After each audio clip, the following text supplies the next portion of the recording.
The night of my graduation was supposed to be simple.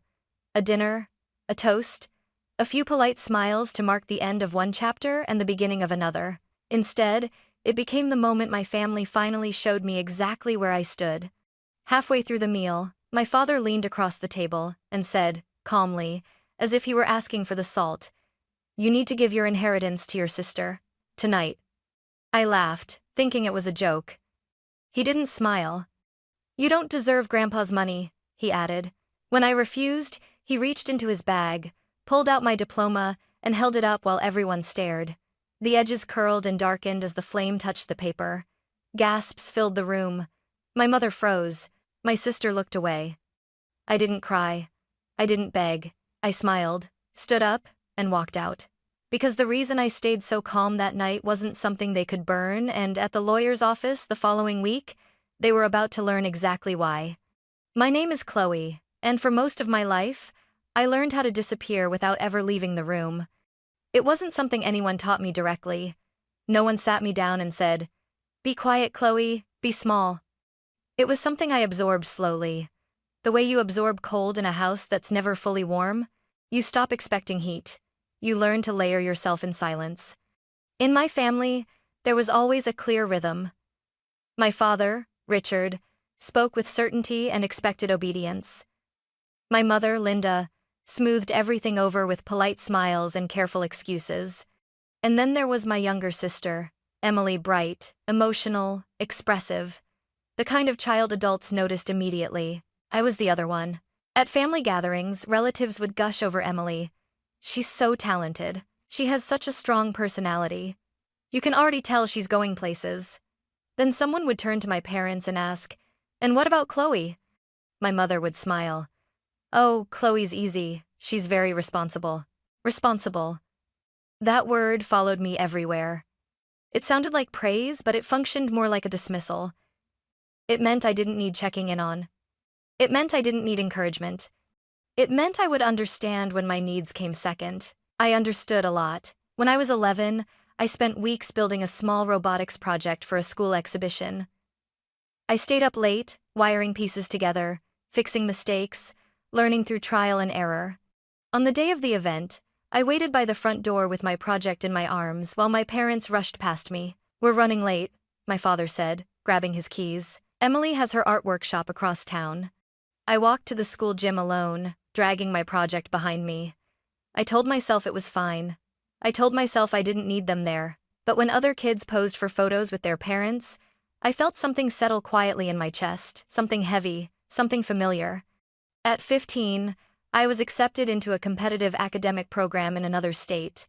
I boarded an overnight bus with a single suitcase, hugging my parents goodbye in a crowded terminal. My mother reminded me to eat properly. My father reminded me not to cause trouble. They didn't ask if I was nervous. They didn't ask if I was proud of myself. I learned not to expect those questions. I became good at being low maintenance. I handled paperwork. I managed deadlines. I solved problems before anyone else noticed they existed. Teachers praised me. Supervisors trusted me. At home, none of it seemed to register, except with one person. My grandfather, Thomas, noticed everything. He didn't interrupt conversations to praise me. He didn't announce my achievements to others. He just listened, really listened when I spoke. When I explained how something worked, he didn't rush me. When I asked questions, he didn't brush them off. Sometimes he would just nod and say, "You think things through." Once, when I was 16, I asked him why he always waited before responding. He smiled and said, "People who talk fast usually want control. People who listen first usually already have it." That stayed with me. We spent quiet afternoons together. He taught me how to read contracts, how to notice what wasn't written, how to recognize pressure disguised as kindness. He never criticized my parents directly, but I could hear concern in the spaces between his words. "Families don't always reward fairness," he told me once. "Sometimes they reward convenience." I didn't fully understand what he meant then. I only knew that when I was with him, I didn't feel invisible. By the time I left for college, I had mastered the art of being calm, of not reacting too quickly, of keeping my emotions controlled. My parents called it maturity. They said, "Chloe never makes things difficult." What they didn't realize was that I wasn't calm, because I didn't feel things. I was calm because I'd learned that showing how much something hurt never changed the outcome. And by the time my graduation dinner arrived, that lesson had shaped me into someone they no longer recognized, someone who knew exactly when to stay quiet and when to stop being small. If my parents taught me how to be quiet, my grandfather taught me why that quiet mattered. His name was Thomas Miller, and to the rest of the family, he was simply an old man who'd done well for himself and preferred to stay out of arguments. To me, he was the only person who ever seemed to understand that silence didn't mean absence, it meant observation. When I was growing up, Grandpa never asked me to perform. He never pushed me to explain myself quickly or loudly. When I spoke, he waited. When I stopped, he didn't rush to fill the space. That alone made me feel seen in a way I never had before. I started visiting him more often during my late teens. Sometimes we'd sit in his kitchen with mugs of coffee growing cold between us. Other times, we'd walk slowly through his backyard while he talked about the company he'd built from nothing. How easy it was to lose control when you trusted the wrong people. People show you who they are when money is involved, he once said, carefully trimming a rose bush. Especially family. I didn't respond. I didn't need to. He wasn't asking for reassurance, he was giving a warning. As I got older, our conversations changed. He began asking about my classes, my goals, what kind of work I enjoyed. I told him about systems, problem solving, long-term planning. He listened with the same quiet focus he gave everything. One afternoon during my junior year of college, he surprised me by handing me a thick folder. "Read this," he said. Inside were documents, old contracts, business records, amendments scribbled in the margins. I stared at them, confused. "You don't need to understand everything yet," he said gently. "But you should learn how people protect what matters to them." That was the first time anyone in my family had treated me as someone capable of responsibility, not just someone convenient to rely on. My parents, meanwhile, barely noticed the shift. They were busy supporting Emily's plans. New ideas, new expenses, new dreams that always seemed to require someone else's money. Whenever my grandfather helped her, they praised his generosity. Whenever he spent time with me, they called it indulgence. "You're lucky Grandpa likes you," my mother once said, half smiling. "He worries too much." I wondered who he was really worried about. When Grandpa's health began to decline, the visits became more frequent. He tired easily, but his mind stayed sharp. One evening, as the sun dipped low and the room filled with shadows, he looked at me and said something that changed everything. "Chloe, when I'm gone, they're going to rush you." I felt my chest tighten. "Who?" "Your parents, your sister." He paused. "They'll call it family. They'll call it fairness. But it will be about control." I didn't know what to say. He reached for my hand. His grip was firm, steady. "Whatever they ask, don't answer right away. Don't explain yourself. Let the process protect you." "The process?" I asked. He smiled faintly. "The law exists for a reason. It's slower than emotions, and much harder to manipulate. I know never to it." A few months later, he passed away quietly in his sleep. At the funeral, my parents cried openly. Emily clung to my mother, whispering about how much she'd miss him. I stood a few steps back, numb, replaying his words over and over in my head. "They're going to rush you." After that, things changed subtly but unmistakably. My parents started asking questions. Casual ones at first. Did Grandpa ever mention the house? Did he talk about the business recently? Did he say anything about his plans? I answered honestly. No. No. No. But I noticed how their tone shifted. How conversations seemed to circle back to money, responsibility, and who needed support. Emily talked more openly about her future studios she wanted to open, trips she planned to take, projects she hadn't fully thought through. "You're already set, Chloe," my father said once. "You don't really need much." I didn't argue. By the time graduation approached, I felt it coming, the unspoken expectation. The decision they believed had already been made without me. Still, a part of me hoped I was wrong. I told myself that maybe the dinner would be different. Maybe this time, they'd simply celebrate. Maybe they'd see me not as the easy daughter, not as the quiet one, but as someone who had earned her place. I didn't know then that the graduation dinner wasn't meant to honor me at all. It was meant to corner me, and thanks to my grandfather, I was more prepared than they ever imagined. By the time graduation week arrived, something in the air felt wrong. On the surface, everything looked normal. My parents insisted on hosting a dinner at a well-known restaurant downtown, white tablecloths, soft lighting, the kind of place where people spoke quietly and pretended nothing unpleasant ever happened. "It's your night," my mother said on the phone. "We want it to be special." But the way she said it made my stomach tighten. Too careful, too rehearsed. In the days leading up to the dinner, the messages started coming more frequently. My father asked what time I'd arrive. My mother asked what I planned to wear. Emily asked casually if I'd spoken to the lawyer recently. That question lingered. "No," I replied. "Why?" "Oh, no reason," she said quickly. "Just curious." Curious. That was the word they used when they wanted information without appearing greedy. I told myself I was overthinking it. After all, this was my graduation. 4 years of work, late nights, missed weekends. I wanted just once to believe they were proud of me. The evening of the dinner, I arrived early. I stood outside the restaurant for a moment, smoothing my dress, taking a slow breath. Through the window, I could already see my family seated at the table. Emily was laughing. My parents leaned toward her, engaged, animated. No one noticed me yet. When I walked in, my mother stood up immediately. "There you are," she said, hugging me tightly, too tightly. "We were just talking about you." I wondered what that conversation had really sounded like. The dinner began politely. Relatives congratulated me. Glasses clinked. My father nodded when people praised my job offer, but his smile never quite reached his eyes. Emily talked about herself, new ideas, vague plans, expensive dreams. She spoke as if the future were already paid for. My parents listened intently, offering encouragement, suggestions, reassurance.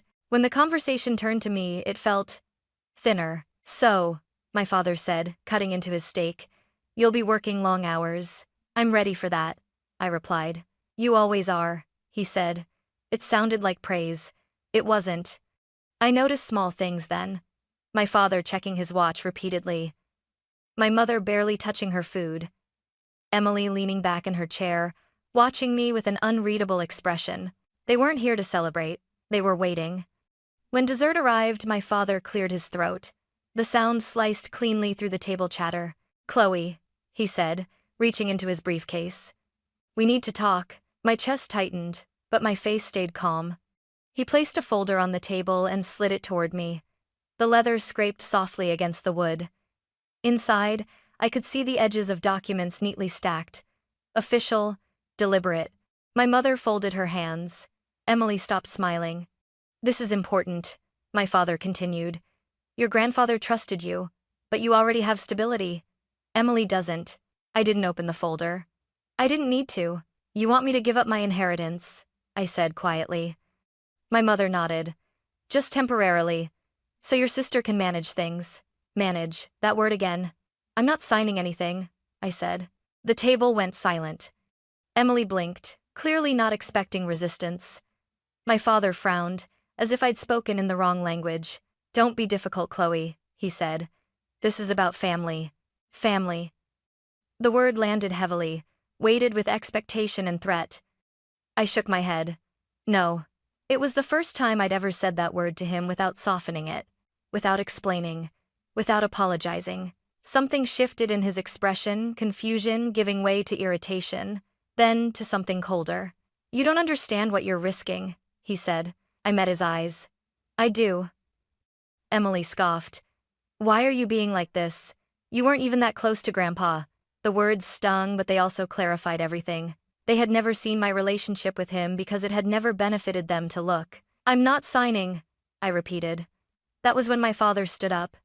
He reached into his bag again, this time pulling out my diploma, the symbol of everything I'd worked for, everything they had barely acknowledged. "You don't deserve Grandpa's money," he said, his voice low and controlled. The lighter clicked. Gasps rippled across the table. My mother froze. Emily's confidence faltered. I watched calmly as the edges of the paper darkened and curled. Inside, something settled, not panic, not fear, but certainty. This wasn't a negotiation. This was control. And as the paper burned, I realized something else just as clearly. They thought destroying what I had earned would make me break. They had no idea how carefully I'd been taught to wait. And no idea what was already set in motion. For a moment after the flame died, no one spoke. The restaurant felt too quiet, as if the walls themselves were waiting to see what I would do next. I could hear the faint clink of cutlery from other tables, the low murmur of conversations that had nothing to do with us. Life continuing, indifferent. My father looked at me, almost expectantly. I think he believed that was the moment I would finally break. That I would cry. That I would reach across the table and beg him to stop. That I would apologize for making things difficult. I didn't. I watched the last fragile edge of my diploma curl inward, then looked up at him. "Are you finished?" I asked. My own voice surprised me. It was calm, steady, not raised, not trembling. The kind of tone people use when they've already made a decision and see no reason to argue anymore. My father blinked. My mother inhaled sharply. "Chloe," she said, her voice tight. "You're overreacting." Overreacting. The word she always used when my feelings became inconvenient. Emily reached toward me, her hand hovering just short of my wrist. "Don't do this," she whispered. "You're embarrassing everyone." I pulled my hand back before she could touch me. "I'm not embarrassing anyone," I said. "I'm leaving."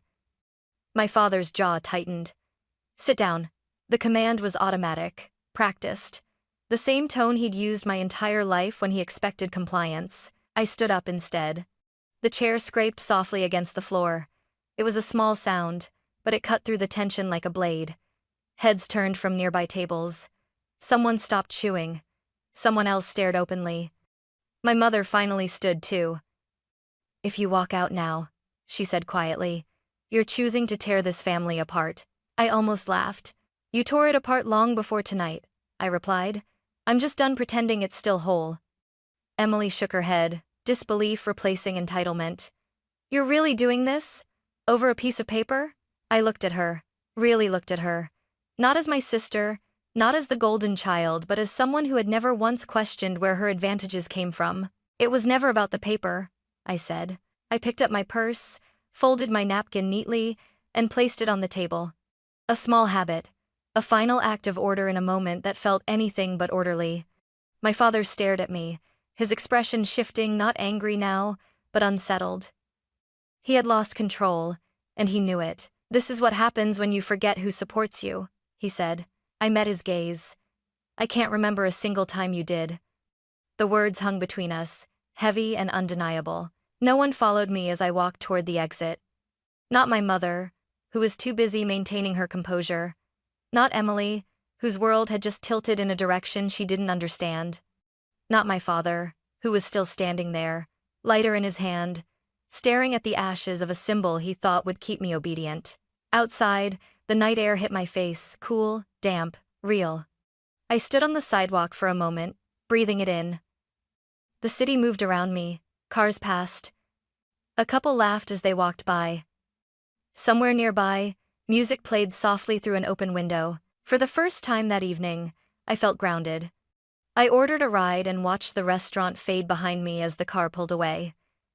In the reflection of the window, my face looked different. Not broken, not angry, resolved. My phone buzzed almost immediately. A message from Emily. "You went too far." Another from my mother. "Your father didn't mean it. He was emotional." Then an email notification from my father, already long enough to scroll. I didn't open any of them. Instead, I rested my head back against the seat and closed my eyes. Grandpa's voice echoed in my mind, calm and certain. "They're going to rush you." I wasn't rushing. I wasn't reacting. I was choosing.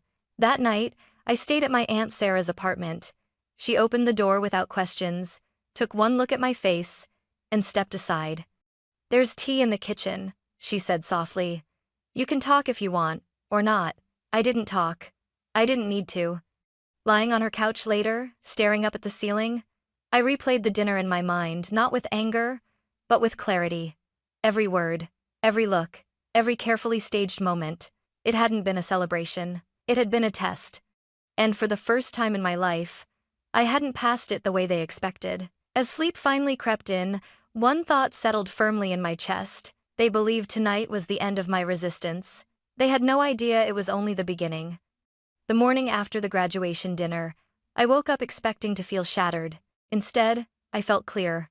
Sunlight filtered through the thin curtains in my Aunt Sarah's living room, soft and almost forgiving. For a brief moment, I forgot where I was. Then everything rushed back: the restaurant, the lighter, the way my father had looked at me as if obedience were something he could still demand. My phone was already vibrating. I didn't pick it up right away. I made coffee first. I sat at the small kitchen table and let the warmth of the mug steady my hands. Only then did I look at the screen. Emily's messages came first. "You embarrassed us last night. Everyone thinks you overreacted. Dad is furious." I stared at the words, noticing what wasn't there. No concern, no apology, no acknowledgement of what had been done to me, just control. A second message followed.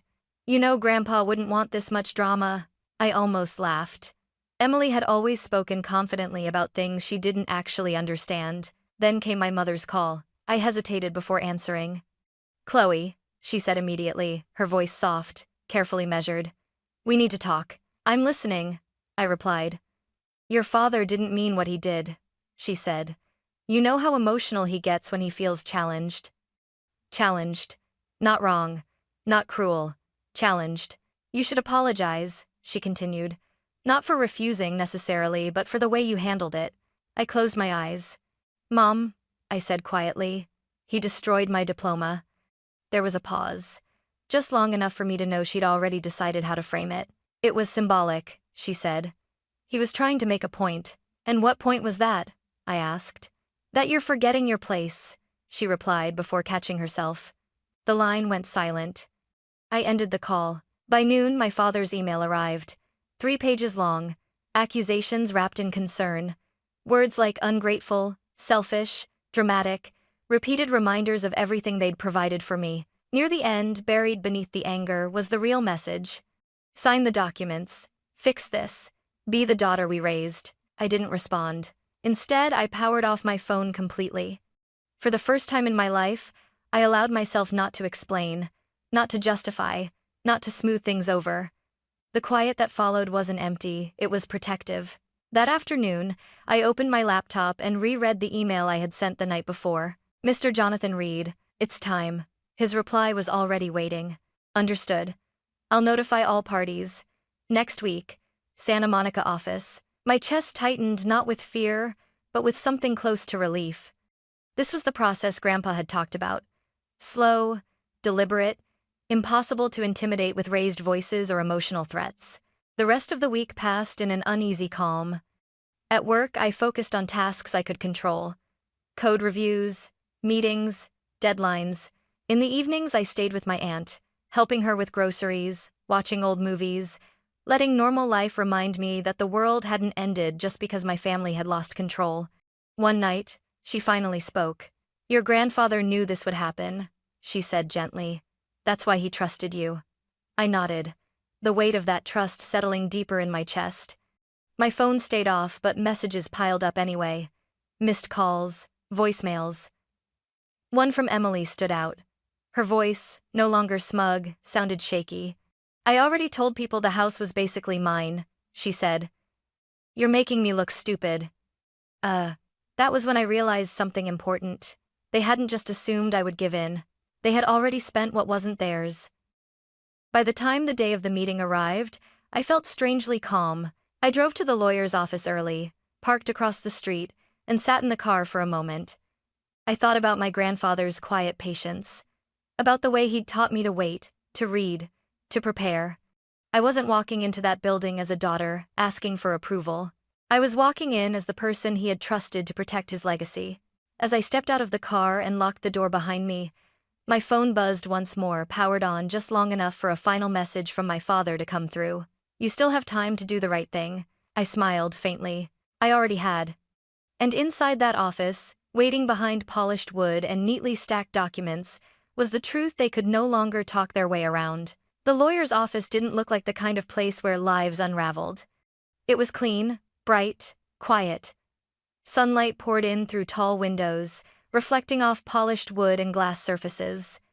Everything felt deliberate, controlled nothing like the chaos my family thrived in. Mr. Jonathan Reed greeted me with a calm nod. "They'll be here shortly," he said. "Are you ready?" I straightened my blazer. "I've been ready for a long time." We sat at opposite ends of a long conference table. In the center lay a neat stack of documents, bound carefully, as if even paper deserved respect here. 5 minutes later, the door opened. My father walked in first. Richard looked confident at a glance, shoulders squared, jaw tight, but I recognized the tension beneath it.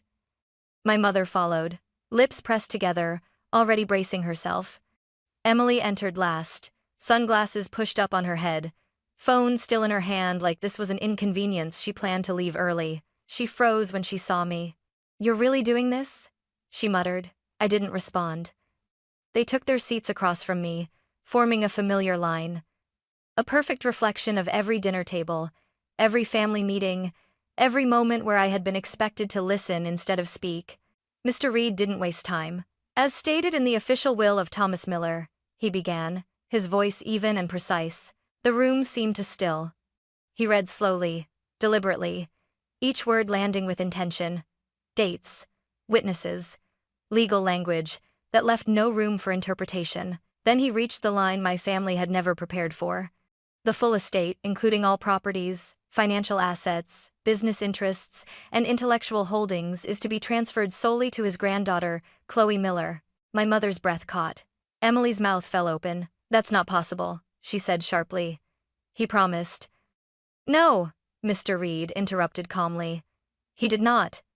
My father leaned forward, his composure cracking. "This has to be a mistake," he said. "I'm his son," he would have told me. "He did tell someone," Mr. Reed replied. "Just not you." Emily slammed her hand onto the table. "I already made plans," she snapped. "I put down deposits. You can't just—" I finally spoke. "It wasn't yours to spend." She turned to me, eyes wide. "You don't even care about the house," she said. "You don't care about the company. Why should you get everything?" I met her gaze, steady and unblinking. "You don't know what I care about," I said quietly. "Because you never asked." My father shook his head, disbelief turning into anger. "You're too young for this," he said. "You'll ruin everything he built." I felt something shift inside me, not fear, not guilt, but resolve. "You mean I'll ruin your control?" I replied. The silence that followed was thick. Then Mr. Reed reached for a small remote on the table. "There's one more item," he said, "at Mr. Miller's request." The screen at the end of the room flickered on. My grandfather appeared, seated in his study. He looked older than I remembered, frail, maybe, but his eyes were sharp, unmistakably clear. "If you're watching this," he began, "it means Chloe did exactly what I asked her to do." My mother covered her mouth. My father stared at the screen, frozen. "I watched my family overlook her," Grandpa continued. "I watched them reward the loudest voice instead of the strongest character," Emily whispered. "No. I watched Chloe stay quiet not because she was weak," he said, "but because she was paying attention." My chest tightened, but I didn't look away.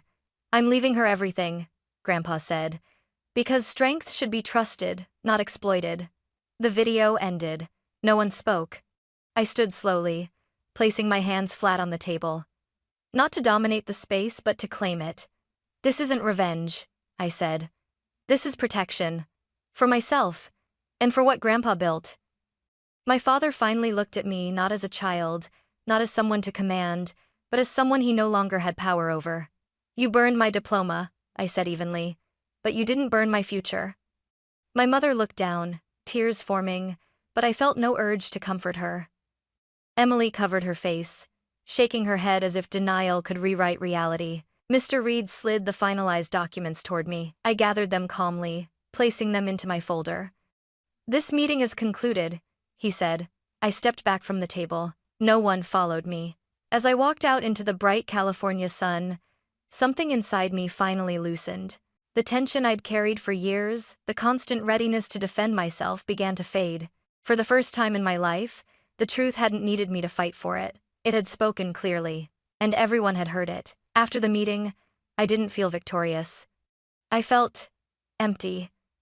Not in a painful way, but in the way a room feels after furniture has been moved out, strange, echoing, waiting to be filled with something new. I didn't hear from my parents that day, or the next, or the one after that. The silence was unfamiliar at first. For years, my life had been shaped by their reactions: approval, disappointment, pressure disguised as concern. Now there was nothing. No instructions. No expectations. Just space. I moved into a small apartment on the edge of the city, close enough to bike to work in the mornings. It wasn't large. The furniture was minimal, but it was mine. Every decision inside those walls, what to buy, where to sit, when to rest, belonged to me alone. At work, things shifted quietly. I didn't announce what had happened. I didn't need to. I focused on my projects, took on more responsibility, and earned trust the way I always had, through consistency, not noise. When a leadership opportunity opened up, my manager didn't hesitate. "You're steady," he said. "People feel safe working with you." For the first time, that word felt like recognition, not dismissal. I also began spending more time reviewing Grandpa's business carefully, methodically. I brought in advisors, asked questions, listened more than I spoke. I remembered the way he used to sit across from me, patient, observant, never rushing a decision just to feel powerful. I wanted to do things differently. A month passed before my mother finally called. I stared at the screen for a long time before answering. Her voice sounded smaller. "We don't know how things got this far," she said. "Your father is struggling." I waited. "You didn't have to humiliate us," she added quietly. That word, humiliate, settled heavily between us. "I didn't humiliate anyone," I replied. "I stopped protecting lies." She didn't respond. Emily never called. I heard through relatives that she'd moved in with friends, that plans had been postponed, that she was figuring things out. For the first time, the world wasn't rearranging itself around her comfort, and strangely, I didn't feel satisfaction. I felt distance. On quiet evenings, I stood on my balcony and watched the city lights flicker on one by one. The air was cool, steady. No one was watching me. No one was waiting for me to explain myself.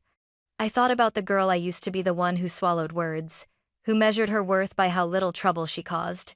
I wanted to tell her something. You don't have to stay quiet to be safe. Sometimes, memories of the dinner crept back in the flame, the gasps, the way my father's voice had tried to command me into shrinking again. But those memories no longer had sharp edges. They felt distant, like scenes from a life I no longer lived. One night, I found an old voicemail from Grandpa saved on my phone. I hadn't listened to it in years. "Take your time," his voice said softly. "You're allowed to choose yourself." I closed my eyes and let the words settle. For the first time, I wasn't bracing for the next confrontation. I wasn't anticipating backlash or guilt or demands disguised as love. I was simply living. And in that quiet, I realized something I'd never fully understood before. Freedom doesn't arrive all at once. It comes slowly, through choices, through boundaries, through the courage to let silence exist without filling it with fear. I had spent years learning how to be quiet for others. Now, I was learning how to be quiet for myself, and that made all the difference. People often ask me if I regret that night, the graduation dinner, the moment I stood up, the moment I walked away. The truth is, I don't think about regret anymore. I think about clarity. For a long time, I believed strength meant enduring, staying calm, not causing problems. I believed love was something you earned by being agreeable, by making yourself smaller so others could feel larger beside you. I was wrong. Strength isn't enduring harm quietly. It isn't staying in rooms where your worth is questioned. And it definitely isn't sacrificing yourself to keep other people comfortable. Strength is knowing when something is wrong and refusing to participate in it any longer. When my father burned my diploma, he thought he was destroying proof of my achievement. What he didn't understand was that the diploma was never the source of my future. It was just a symbol. The real foundation had already been built in patience, preparation, and the quiet confidence my grandfather helped me grow. At the lawyer's office, I didn't raise my voice. I didn't accuse. I didn't demand apologies. I let the truth speak in the language my family respected most. Facts, documentation, law, and that mattered. Because justice doesn't always come from confrontation. Sometimes it comes from boundaries that are finally enforced. Today, my life is peaceful in a way I never imagined growing up. I wake up without dread. I make decisions without waiting for approval. I build things slowly, carefully, with intention. I surround myself with people who don't confuse control with love. My family is no longer part of my daily life, and that used to scare me. Now, it feels honest. I've learned that family isn't defined by who raised you, it's defined by who respects you, who listens, who doesn't need to diminish you to feel powerful. I still think about my grandfather often, about the way he trusted me without demanding proof, about how he understood that silence can be a strategy, not a weakness. He once told me, "You don't owe anyone access to your future." It took me years to understand what that meant. If you're listening to this and you've ever been told you don't deserve what's rightfully yours, your voice, your boundaries, your inheritance, your peace, I want you to hear this clearly. Calm doesn't mean weak. Walking away doesn't mean losing. And choosing yourself isn't selfish, it's survival. Sometimes, the most powerful thing you can do is stop explaining, stop negotiating your worth, and let the truth stand on its own. I didn't win because I fought harder. I won because I waited, prepared, and trusted myself enough to let go of people who never truly saw me. And that more than anything is what real strength looks like.